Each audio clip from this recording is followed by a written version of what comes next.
সভাপতি সাহেব, আমাকে যদি এ মাসের বেতনটা দিতেন। আপনার লজ্জা করে না? খালি ভিক্ষুকের মতো টাকা টাকা করেন। সভাপতি সাহেব, আমি তো আপনার কাছে ভিক্ষা চাই না, আমি আমার হকের টাকাটাই চাচ্ছি। তাছাড়া আপনারা 4 মাস থেকে আমাকে বেতন দেন না। আমি তো আমার হকের টাকাটাই চেয়েছি। খালি তোমার বেতনের টাকাটাই হক? হ্যাঁ, মসজিদের রজুখানাটা ময়লা হয়েছে, পরিষ্কার করতে পারেন না। ফ্যানটা ময়লা হয়েছে, পরিষ্কার করতে পারেন না। খালি বেতনের টাকাটা হকের টাকা, মসজিদটা তুমি পরিষ্কার করতে পারো না।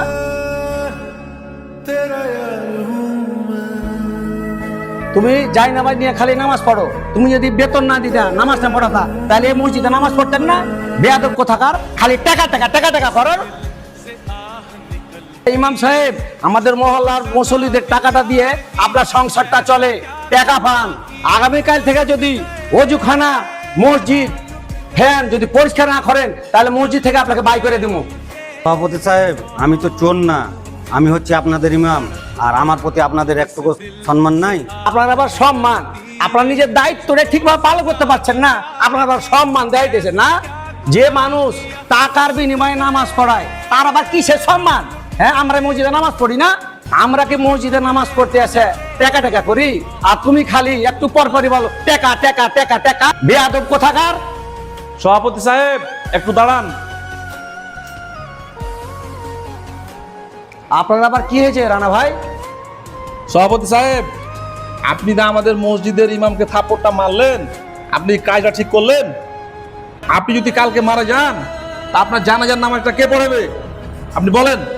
সভাপতি সাহেব, আপনি এই ইমামের সাথে আজকে যে অন্যায়টা করেছেন, এটা বড় অন্যায় করেছেন। এই মহল্লার লোকজন যদি জানে যে আপনি এই ইমামের সাথে এই কাজ করেছেন, তাহলে আপনার কি বিচার হবে আপনি জানেন? আপনি কখনো শুনেছেন মসজিদের ইমাম মসজিদের ফ্যান সাফ করে, অজুখানা পরিষ্কার করে, পায়খানা পরিষ্কার করে? এটা কখনো শুনেননি। উনি একজন সম্মানী ব্যক্তি, উনি শুধু নামাজ পড়াবেন। আর একটা কথা সভাপতি সাহেব, আমরা সব মহল্লার লোক প্রতি মাসে আপনাকে ইমামের বেতন দিয়ে দিই। তো ইমামের 4 মাস থেকে বেতন বন্ধ কেন আছে? আপনি সেটা কি করলেন? শুনেন সভাপতি সাহেব, এই মসজিদ পরিষ্কার করার দায়িত্ব আমার, আপনার, মহল্লার লোকের, ইমাম সাহেবের না। এটা আমরাকে পরিষ্কার করতে হবে। রানা ভাই, মসজিদে দোতলার কাম ধরেছি, রড লাগবে, বালি লাগবে, সিমেন্ট লাগবে। কাজটা শেষ হয়ে যাক, তারপর মসজিদের ইমামের বেতনটা দিয়ে দিব। সভাপতি সাহেব, আপনার কথা আমি বুঝতে পেরেছি, কিন্তু আপনাকে তো বুঝতে হবে ইমাম সাহেব একজন অসহায় মানুষ। এই মসজিদের টাকা দিয়ে, মসজিদের বেতন দিয়ে ওর সংসারটা চলে, ওর পেটটা চলে। তাহলে আমাদেরকে তো বোঝা উচিত ওর বেতনটা কেন আমরা বাকি রাখবো। আর ইমাম সাহেব, আপনার যেখানে সম্মান নাই সেখানে চাকরি করার দরকার নাই। আপনি একটা ভালো মসজিদ দেখে চাকরি নিয়ে নিয়েন, এই মসজিদ থাকার আপনার দরকার নাই। আর এখানে 5,000 টাকা আছে, এই টাকাটা আপনি নেন আর আমার জন্য দোয়া করিয়েন।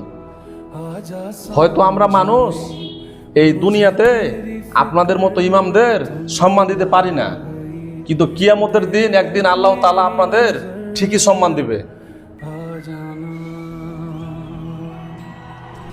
রানা ভাই, আপনি থামেন। হুজুর, আমার মাফ করে দেন। আপনার অন্য কোনো মসজিদে চাকরি করা লাগবে না, আপনি আমাদের এই মসজিদে চাকরি করবেন। আর আমরা যে আপনাকে থাপ্পড় দিয়েছি, সেজন্য আমাকে ক্ষমা করে দিন। ইমাম সাহেব, আপনি আমাদের মসজিদ ছেড়ে আর কোথাও যান না।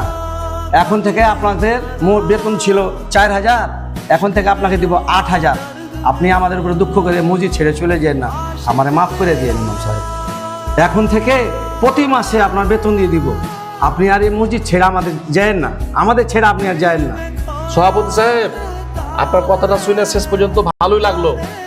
তো ঠিক আছে ইমাম সাহেব, সভাপতি যখন ভুল স্বীকার করলো, থাকেন আপনি আমাদের মহল্লার মসজিদেই থাকেন। তাহলে ইমাম সাহেব, রানা ভাই, আমি তাহলে যাই, আসি।